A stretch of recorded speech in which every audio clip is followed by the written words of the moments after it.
তাই আল্লাহ রাব্বুল আলামিন বললেন, হে আমার বান্দারা, তোদেরকে এত ভালোবেসে বানিয়েছি, সুন্দর করে বানিয়েছি, সুশোভিত সুসৌন্দর্যভাবে বানিয়েছি, তোরা পৃথিবীতে চলেছিস তাই হোঁচট খেয়েছিস, চলেছিস তাই হোঁচট খেয়েছিস। আমি এতগুলো কথা বলেছি, কথার মধ্যে ভুল কি একটা হয় নাই? ভুল হয়েছে। এতগুলো কথা বলেছি, এতগুলি কথা বলেছি বলেই ভুল হয়েছে। আপনারা কেউ কথা বলেন নাই, শুনেছেন, আপনাদের কোনো ভুল হয়েছে নাকি বলেন? আপনাদের ভুল হবে? বলেননি তো কিছু, ভুল হবে কোথা থেকে? আমি বলেছি তাই হতে পারে দুটো একটি ভুল। আল্লাহ রাব্বুল আলামিন বলছেন, তোরা চলবি, চলার পরে ভুল হয়ে যাবে, এটা স্বাভাবিক, কিন্তু ভুলের উপরে টিকে থাকবি না। যদি টিকে থাকিস আমি আল্লাহ তোদেরকে ক্ষমা করতে পারবো না। তোরা যেন মনে করিস না যে তোরা এমন ভুল করেছিস ক্ষমা পাবি না, এরকম চিন্তা ভাবনা তোরা করবি না, এরকম ভাবে নিরাশ হয়ে যেন তোরা যাস না। তখন কোরআনের পাকের মধ্যে আল্লাহ রাব্বুল আলামিন বললেন, قل يا عبادي الذين آمنوا قل يا عبادي الذين أسرفوا لا تقنطوا من رحمة الله قل يا عبادي الذين أنفسهم لا تقنطوا من رحمة الله إن الله يغفر الذنوب جميعا إنه هو الغفور الرحيم আল্লাহ রাব্বুল আলামিন বললেন, তোরা যদি অটল পরিমাণে গুনাহ করে থাকিস, সেই গুনাহগুলি সমুদ্রের ফেনা সমতুল্য যদি হয়ে যায়, সমুদ্রের ফেনা সমতুল্য যদি হয়ে যায়, ভালো করে খেয়াল করুন, সমুদ্রের ফেনা সমতুল্য যদি গুনাহ হয়ে যায়, قل يا عبادي الذين اسرفوا على انفسهم لا تقنطوا من رحمة الله। তোদের নফসের উপরে গুনাহ করতে করতে সেই গুনাহগুলি যদি পাহাড় সমতুল্য হয়ে যায়, তবুও যেন আমার রহমত থেকে নিরাশ হয়ে যাস না। আমি যে তোদেরকে ক্ষমা করব না, এই আশা নিয়ে, এই ভরসা ছেড়ে দিয়ে নিরাশ হয়ে গিয়ে যেন গুনাহ বেশি করে ফেলিস না। গুনাহ করে ফেলেছিস, ক্ষমা চেয়ে নে আমার কাছে ক্ষমা চা, আমি আল্লাহ ক্ষমা করার জন্য প্রস্তুত আছি। আসরাফু আলা আনফুসিহিম লা তাকনাতু মির রাহমাতিল্লাহ। নিশ্চয়ই তোরা জেনে রেখে দে, যদি সমুদ্রের ফেনা সমতুল্য গুনাহ হয়ে যায়, অবশ্যই ইন্নাল্লাহা ইয়াগফিরুয যুনুবা জামিআ, তোদের ছোট বড় গুনাহগুলোকে আমি আল্লাহ ক্ষমা করে দেব। ইন্নাহু হুয়াল গফুরুর রহিম, এটাই তোরা জেনে রাখ, আমি আল্লাহ বড়ই ক্ষমাশীল। সুবহানাল্লাহ, আল্লাহু আকবার। এখন এমন হচ্ছে সারা রাত চলে যাবে, কোনো সমস্যা নেই। আমার এমনভাবে বেরিয়ে যাচ্ছে, আল্লাহর কাছে দোয়া করেছি, আমি উঠেছি আর বলেছি, আল্লাহ তুমি আমার গলাটা ঠিক করে দাও যেন বলতে পারি। আর মানুষকে শুধু মুগ্ধ করা নয়, কালেকশন বলেছি কেন, সব অ্যাড দিচ্ছে, কালেকশন মানে অনেকগুলি কালেকশন এসেছে, বরকা, তারপর লুঙ্গি ইত্যাদি বলে অনেক কালেকশন এসেছে। আমি কিছু কালেকশন নিয়ে এখানে উঠেছি, আর একটা কালেকশন আছে সেটা বলবো এবার। এই কালেকশন বলার পরেই ইনশাআল্লাহ আমাদের ফুরফুরা শরীফ থেকে আগত ভাই সাহেব হুজুর কেবলা চলে আসবেন ইনশাআল্লাহ। তাহলে এতটুকু আমরা জানতে পেরেছি, যদিও ভুল করেছি, ভুলে ভরা মানুষ, ভুলে ভরা, কিন্তু ক্ষমা চাওয়া, যে ক্ষমা চায় আল্লাহ তাকে বেশি পছন্দ করে। সুবহানাল্লাহ। এখন তাহাজ্জুদের ওয়াক্ত এখনো আছে, হাত তুলে দোয়া করাটা বড় জিনিস নয়, হাত তুলে দোয়া করতে হবে এটা না, আপনি মনে মনে আপনার যে গুনাহগুলি করেছেন ওই গুনাহগুলি আল্লাহর কাছে তুলে ধরুন আর ক্ষমা চান। আল্লাহ রাব্বুল আলামিন, ওই দিন রাত্রেবেলা আমি জিনা করে ফেলেছি, আল্লাহ রাব্বুল আলামিন ওই দিন দিনের বেলা ওই মহিলাটাকে ইফটিজিং করেছি, আল্লাহ রাব্বুল আলামিন ওই দিনে আমি এমন কিছু অর্থ আমি কারোর কাছ থেকে কেড়ে নিয়েছি। শুধু তাই না, ওই দিন একজন মানুষকে আমি বড় কথা বলে ফেলেছি। রব্বাল আলামিন তুমি আমাকে ক্ষমা করো।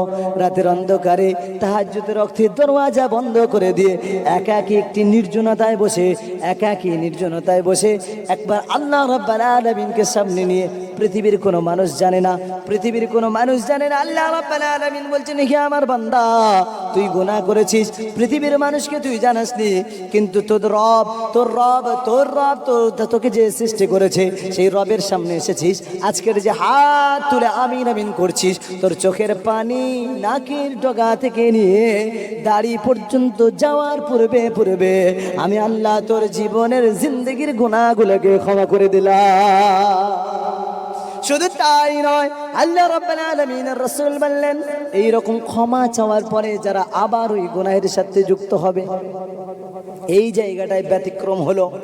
এই জায়গাটায় আমি ব্যতিক্রম কিছু বলতে চলেছি।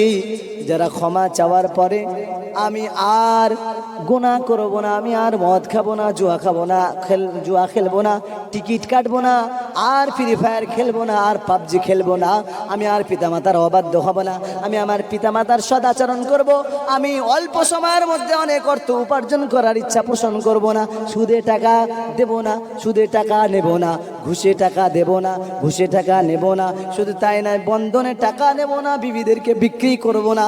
এরকম চিন্তা ভাবনা পরিপূর্ণ করে নিয়ে আল্লাহ রাব্বুল আলামিনের কাছে এতগুলোর জন্য ক্ষমা করুন, তওবা চান, ক্ষমা চান, তওবা করুন। তাওবাতুন নাসুহা, ইয়া আইয়ুহাল্লাযীনা আমানু তুবু ইলাল্লাহি তাওবাতান নাসুহা। আল্লাহ রাব্বুল আলামিন বললেন, তওবা যখন করবে এভাবে তাওবাতুন নাসুহার মতো তওবা করো।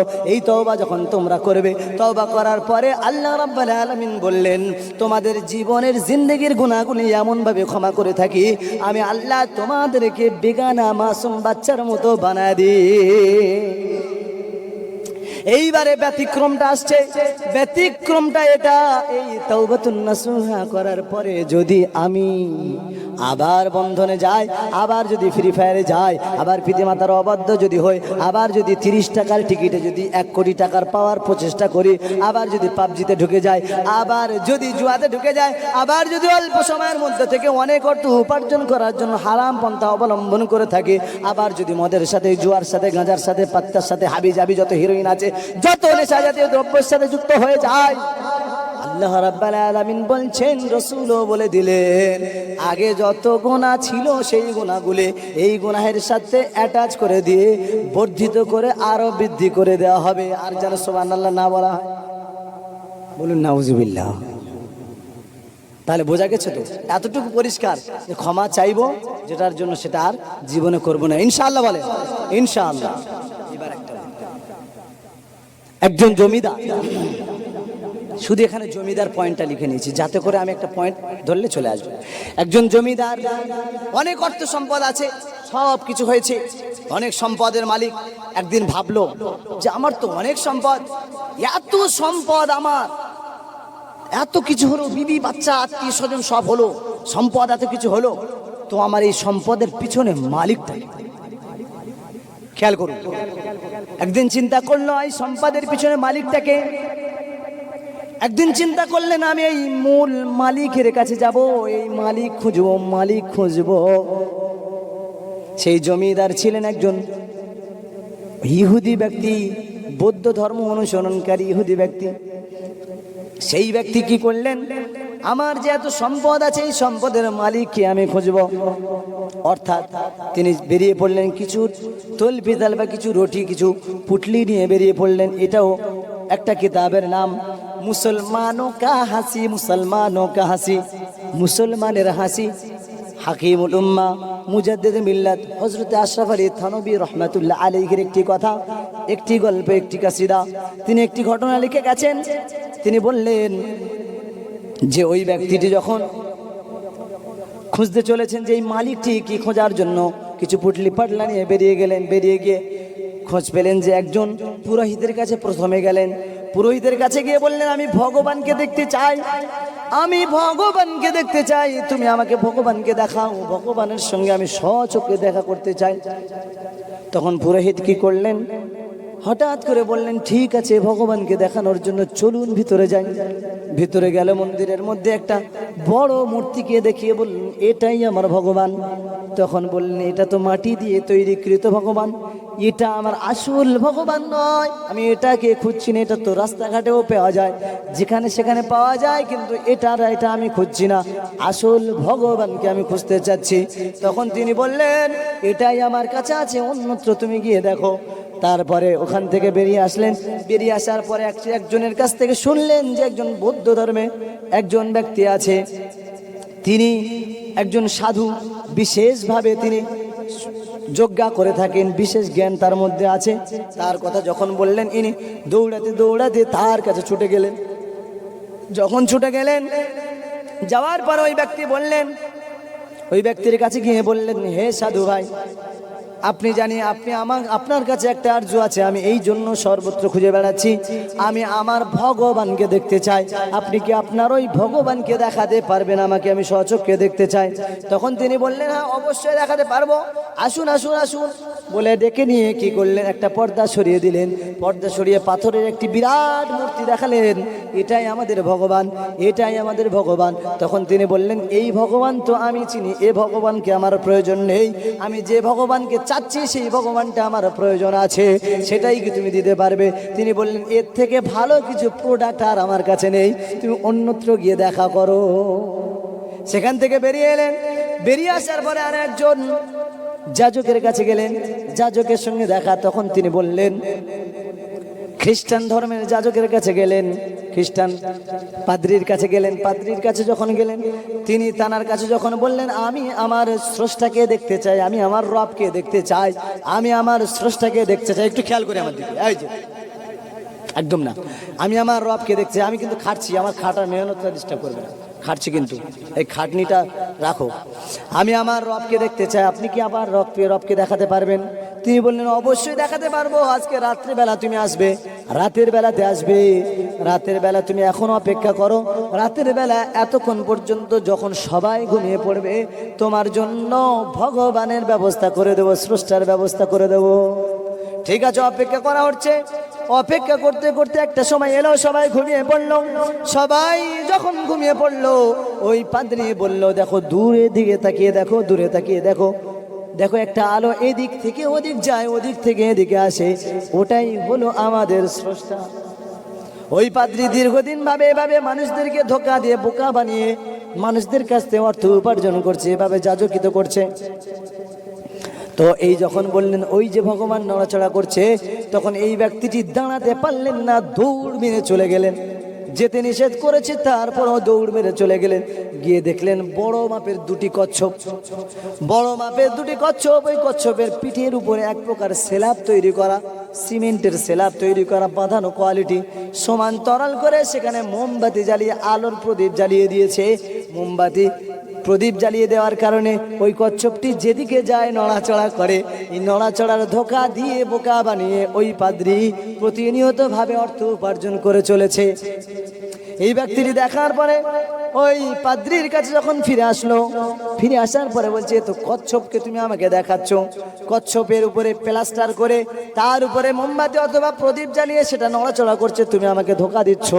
তখন বলছে দেখো এটাই আমাদের ভগবান, তুমি দেখো একটা কথা বলি, এটা বাইরে কোথাও বলো না, তোমার যা লাগবে বলো, তুমি আমার সাথে থাকো, তুমি আমার দলে হয়ে যাও, রুটি ভাত যা চাইবে তুমি পাবে, অর্থ সম্পদ জামা কাপড় যা চাইবে সব পাবে, তোমার কোনো টেনশন হবে না। যখন এই কথা বললো তখন তিনি বললেন আমার এই সব কিছু দরকার নেই, আমার স্রষ্টার প্রয়োজন, স্রষ্টার প্রয়োজন। একটা সময় সেখান থেকে বেরিয়ে আসলেন, রাস্তায় আস্তে আস্তে চিন্তিত অবস্থায় আসছে। একটা সময় হাকিমুল উম্মাহ মুজাদ্দিদে মিল্লাত হযরত আশরাফ আলী থানভী রাহমাতুল্লাহ আলাইহির সাথে দেখা। বলুন সুবহানাল্লাহ। হযরত আশরাফ আলী থানভী রাহমাতুল্লাহ আলাইহির সঙ্গে যখন দেখা, তিনি বলছেন হে বৎস তোমার মনটা এমন মলিন কেন, তোমার মুখটা কেন শুকিয়ে গেছে, তোমার মুখের মধ্যে কেমন যেন চিন্তিত ভাব দেখছি কেন বলো। তখন বলছে হে ইসলামিক চিন্তাবিদ, আমি আপনার কাছেই আসছিলাম, আমি এমন একটা জিনিস, এমন একটা স্রষ্টা অন্বেষণ করছি, এমন একটি সম্পদ অন্বেষণ করতে চলেছি, খোঁজাখুঁজি করছি, যেটা আমার জন্য চিন্তাদায়ক হয়ে গেছে। তাই আপনার কাছে এতটুকু আরজু করছি, আপনার রব, যেটা আপনারা যাকে রব বলেন, সেই রবকে আমাকে চিনিয়ে দিন, রবের সঙ্গে আমাকে দেখা করান। যদি আপনি সেই রবের সঙ্গে আমাকে দেখা করাতে পারেন, আমি এই জমিদার, আমি এই ইহুদি অবশ্যই অবশ্যই ইসলাম ধর্ম গ্রহণ করব। তখন হযরত আশরাফ আলী থানভী রাহমাতুল্লাহ আলাইহি বললেন, দেখো হে ইহুদি ভাই, জমিদার ভাই, তুমি শোনো, তুমি যদি ইসলাম গ্রহণ করো তাতে আল্লাহর কোনো লাভ নাই।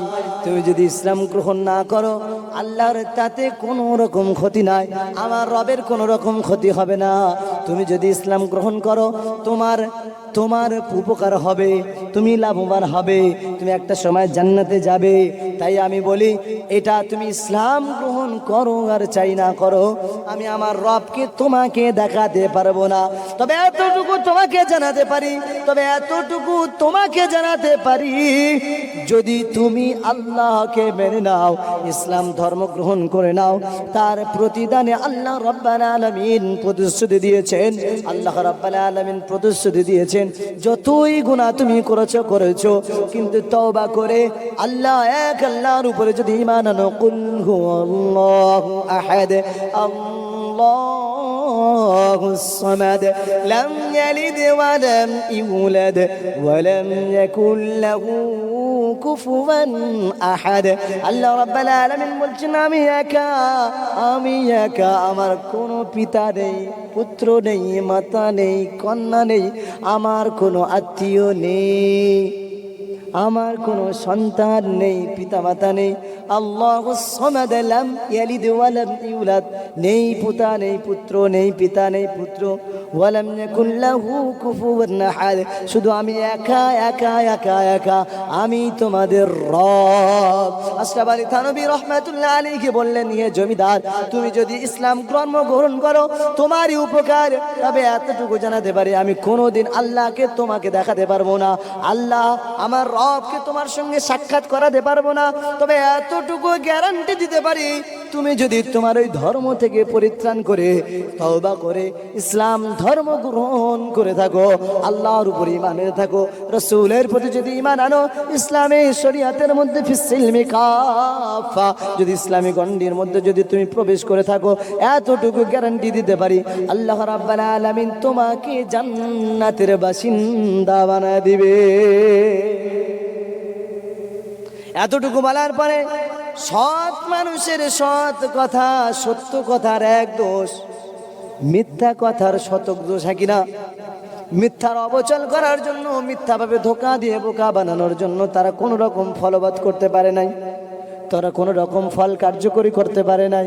কিন্তু হাকিমুল উম্মাহ, একজন ঈমানওয়ালা ব্যক্তি, একজন আমলওয়ালা ব্যক্তি, হাকিমুল উম্মাহ মুজাদ্দিদে মিল্লাত হযরত আশরাফ আলী থানভী রাহমাতুল্লাহ আলাইহির সৎ কথা শোনার পরে, সত্য কথা বলার পরে, আল্লাহ রাব্বুল আলামিন তার দিলের মধ্যে আসর করলেন, তার দিলের মধ্যে এক প্রকার সঞ্চয় তৈরি করলেন, ইসলামের প্রতি ভালোবাসা তৈরি করলেন, আল্লাহর প্রতি ভালোবাসা তৈরি করলেন, হাকিমুল উম্মাহর প্রতি ভালোবাসা তৈরি করলেন। ভালোবাসা যখন তৈরি হলো, ওই ব্যক্তিটি কি করলেন জানেন? ওই ব্যক্তিটি যা করলেন তাহাতে আমাদের খুশি হওয়ার কথা। আল্লাহ রাব্বুল আলামিন তাকে এমন ভাবে আসর তৈরি করলেন, আল্লাহ রাব্বুল আলামিনের আসরের কারণে, আল্লাহ তাআলার পদের কারণে, হাকিমুল উম্মার মুজাদ্দিদে মিল্লাতের মুখের কথা, সত্য কথা শোনার কারণে ওই ব্যক্তিটি অগোচরে অস্বাভাবিকভাবে সাথেই বললেন, হে হাকিমুল উম্মাহ মুজাদ্দিদে মিল্লাত আশরাফ আলী থানভী রাহমাতুল্লাহ আলাইহি, আমি আপনি যেই রবের ইবাদত করেন, আপনি যেই রবের ইবাদত করেন, যেই চোখে যেই সূর্য দেখেন, যেই রবের পক্ষ থেকে সূর্য দেখেন, যেই রবের পক্ষ থেকে চন্দ্র দেখেন, আমিও আপনার মতো সেই রবের চক্ষু থেকে, সেই রবের পক্ষ থেকে সূর্য দেখতে চাই, সেই রবের পক্ষ থেকে চন্দ্র দেখতে চাই, সেই রবের পক্ষ থেকে আমরা ঈমান আনতে চাই।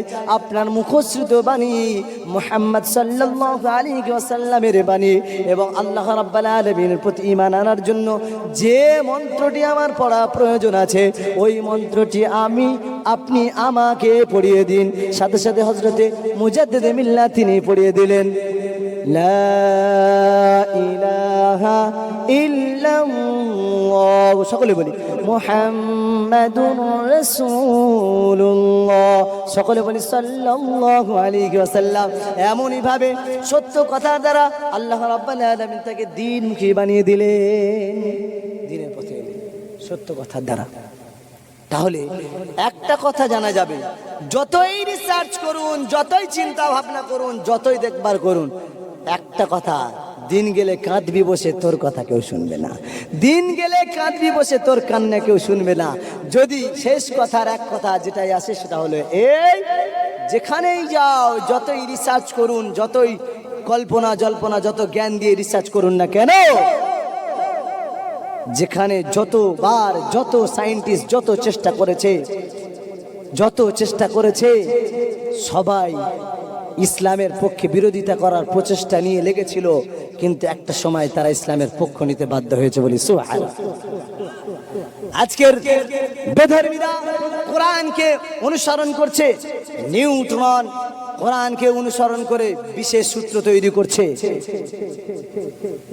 রবার্ট হুক কোরআনকে অনুসরণ করে বিশেষ সূত্র তৈরি করছে,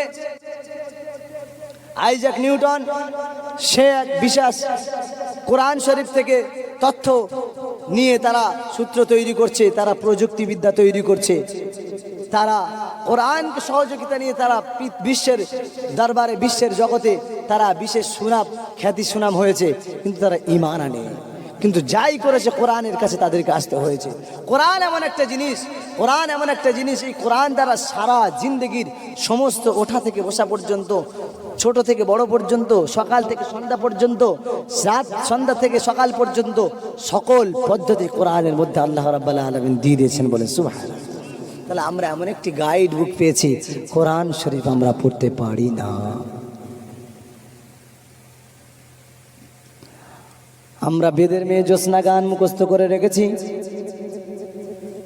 আমরা দোলে দোলে গান মুখস্থ করেছি, মোমেনা মোমেনা গান মুখস্থ করেছি, আকাশ বাতাস পাতাল চন্দ্র নক্ষত্র মুখস্থ করতে পারছি, কিন্তু কুল হুয়াল্লাহু আহাদ আল্লাহুস সামাদ লাম ইয়ালিদ ওয়া লাম ইউলাদ ওয়া লাম ইয়াকুল লাহু কুফুওয়ান আহাদ, এতটুকু কথা আমরা মুখস্থ করতে পারি না। ইন্না আ'তাইনাকাল কাউসার ফাসাল্লি লিরাব্বিকা ওয়ানহার ইন্না শানিআকা হুয়াল আবতার। তিনটি আয়াত মাত্র, তিনটি আয়াত মুখস্থ করতে পারি না, কিন্তু বেদের মেয়ে জ্যোৎস্না গান বড় মুখস্থ করে ফেলেছি। তারপর টুইঙ্কেল টুইঙ্কেল বড় বড় ছড়া মুখস্থ সন্তানদেরকে করিয়ে দিচ্ছি, হাট্টিমা টিমটিম মুখস্থ করাতে পারছি, সূরা ফাতিহা মুখস্থ করাতে পারলাম না। সূরা ফাতিহা বিহীন কিছুই করা যায় না, এটা কি জানা আছে? আপনি জিয়ারাতে যাবেন, সূরা ফাতিহা ইখলাস প্রয়োজন। আপনি নামাজ পড়তে যাবেন, সূরা ফাতিহা ইখলাস প্রয়োজন। যতবারই নামাজ পড়বেন প্রতিবারই প্রতি রাকাতে সূরা ফাতিহা প্রয়োজন, কিন্তু আমরা জানি না এটা ঠিক আছে। কি বললাম? জানি না ঠিক, কিন্তু জানার চেষ্টা করি না, এটাই হচ্ছে ভুল।